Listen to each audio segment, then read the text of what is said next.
We've all wanted to live in a dream world at some point. That might mean you saw a fictional society in a movie or a TV show that you would like to reside in for a while. Or maybe you saw a picture of the most beautiful sunset over shimmering waves and thought, wow, I wish I could live there.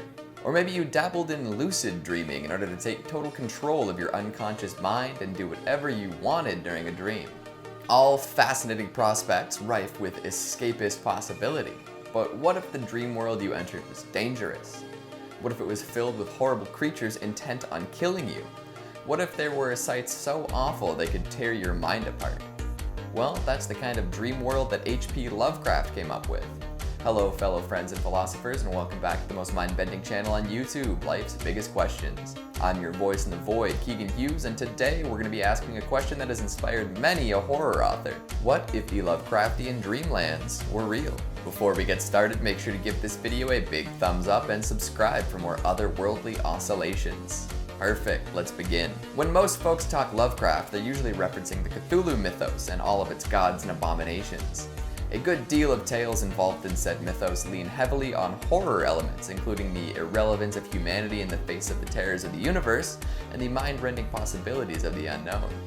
We're introduced to great old ones and some classic locations, and a lot of the pieces that people are most familiar with. However, that's just part of Lovecraft's output. There is a whole other side to it all, a more fantastical world to explore. One where anything can happen, where dreams can become reality. Of course, we're talking about the dream cycle.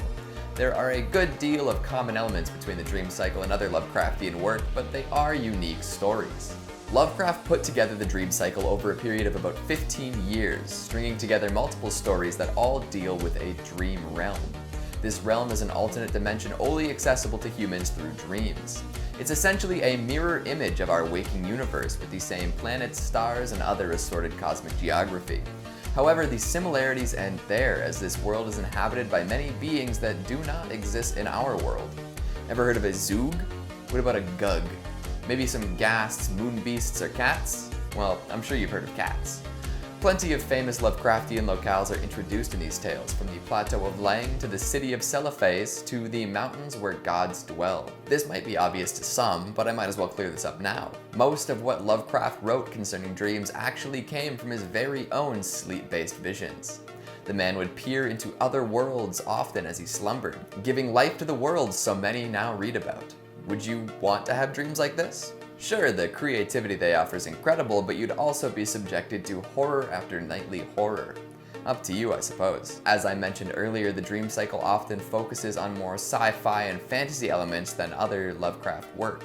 However, they still employ his classic cosmic horror, among other things. If you're into grand adventure and insane fictional cities, then this is the Lovecraftian content for you. For the first 8 years or so, Lovecraft built up the Dreamlands through short stories and novellas detailing different people and places. He kicked it off with Polaris, the tale of a man who dreamed of a marble city full of robed men. This is likely autobiographical, at least partially so. The dreaming man hears the residents speak in a language he himself has never heard before, but somehow still understands it. Soon, he is assimilated into the city and becomes one of the citizens. After he fails in his duty to protect the city, he wakes up and becomes convinced that the real world is just a dream from which he cannot wake. This is a theme that occurs often in the dream cycle, the idea that dreams can be more than reality. Over time, Lovecraft expands on this idea through recurring characters and locales. We journey on the White Ship, visiting different islands that will reappear later in the cycle. We learn of the people of Sarnath, who are transformed into hideous lizard creatures after wiping out a race of monsters. We discover that cats are considered untouchable in Ulthar because a traveler invoked a prayer that caused swarms of felines to descend upon a cruel couple. It's around 1920 that Lovecraft really gets into the swing of things with his Dreamlands and introduces the City of Celephas. This is a majestic dream city created by the great dreamer Kuranes. Kuranes is not the dreamer's real name, but the name given to him after becoming the sort of god king in his imagined world. After dreaming this place again and again, he eventually slipped into it, becoming a permanent resident with powers over its populace. His real body dies, leaving his dream form to live forever within the imagined world.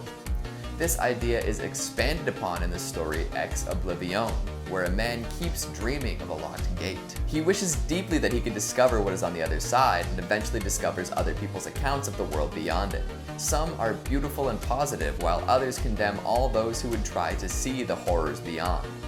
Waiting to see for himself, the man finds a way inside and discovers that both accounts are technically true. The only thing beyond the gate is the void of death, meaning that there is wonderment of being free from the pain of the real world, but also the terror of absolute nothingness. Whoever can fill this space with their dreams can make it whatever they want. After a few tales about ignorance being bliss, Lovecraft expands on the beauty and terror of the void in Hypnos. A sculptor and his friend travel throughout the Dreamlands for lengthy periods of time, eventually making it to a void beyond human sensation. The sculptor cannot go any further, but his friend does. Upon waking, the friend insists that they avoid sleep for as long as possible, even using drugs to keep them awake. From then on, whenever they succumb to sleep, they age rapidly and are plagued with nightmares. There's a twist too, but I won't spoil it. All of these stories so far work well on their own, but really are just a setup. See, in 1926, Lovecraft put out a novella called The Dream Quest of Unknown Kadath. If you're going to read one dream cycle story, this should be it. It takes all of the elements introduced earlier and puts them into one crazy adventure. It also introduces Randolph Carter, who will show up in a few other tales as well. Randolph is a prolific dreamer, and he keeps seeing visions of a beautiful sunset city. He wants to find this place, so he enters the Dreamlands in search of it. He meets the cats from Ulthar and manages to get to the moon after being kidnapped by moon beasts. It turns out these beasts work for Nyarlathotep, but before they can bring Carter to the crawling chaos, he is rescued and returned to Earth's Dreamlands.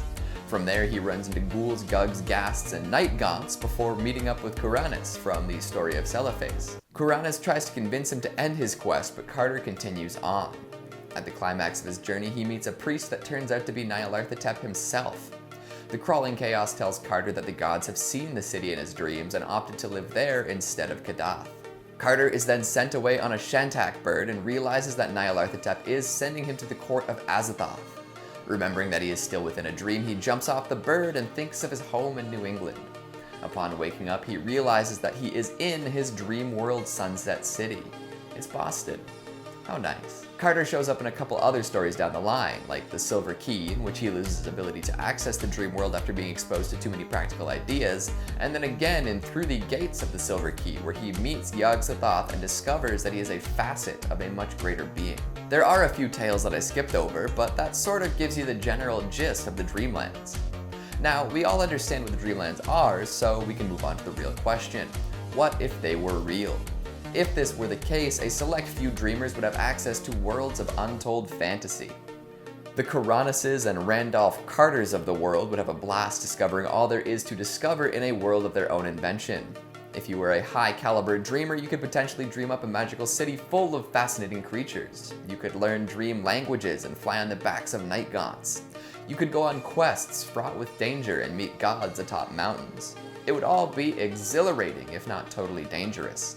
After dreaming long enough, your physical form would waste away and die, leaving only your dream form. For some, this is just fine. They prefer the dream world anyways. But those who have business in the real world might find this distressing. It eventually happens to everyone who enters the dream world often. Kuranes was the first we know of to do this. Randolph Carter ended up becoming entangled with a wizard and being unable to take his true physical form anymore. The sculptor from Hypnos drove himself insane by dreaming a lot and then stopping cold.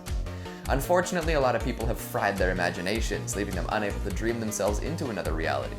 With an abundance of movies, games, and bingeable series, folks can't find the brain power to transcend into another universe anymore. I'm sure there are exceptions to this, but the average individual is not going to make it to the Dreamlands. We're stuck here, reading about them. Dang. So what do you think? Would you enter the Dreamlands? Could you stick it out there for the rest of your life? What's the weirdest dream you've ever had? Make sure you let me know down in the comments. Speaking of comments, let's take a look at some of your more horrible ones from the top 10 scary Lovecraftian creatures. GMK Goji says, why aren't you on the list? Because I'm not a narcissist. Enzo25 says, one thing that baffles me still, one man literally thought of all of this. That is the definition of insanity. Isn't the definition of insanity trying the same thing over and over again and expecting a different result? Either way, Lovecraft had a different type of brain. Pet Me says, Cthulhu is waking up this year, that is why there is so much chaos in the world. That would make a lot of sense actually. I just wish he would destroy us all and get it over with already. Noah Dennis asks, what if there were no people? we couldn't very well ask that question if that were the case now, could we? And Roman wants to know if we'd like a shout out. Sure, why not? And that's all the time we have for today. Before I slowly turn to goo, make sure to give this video a big thumbs up and subscribe for more dreamy death. Thanks for watching, and I'll see you next time.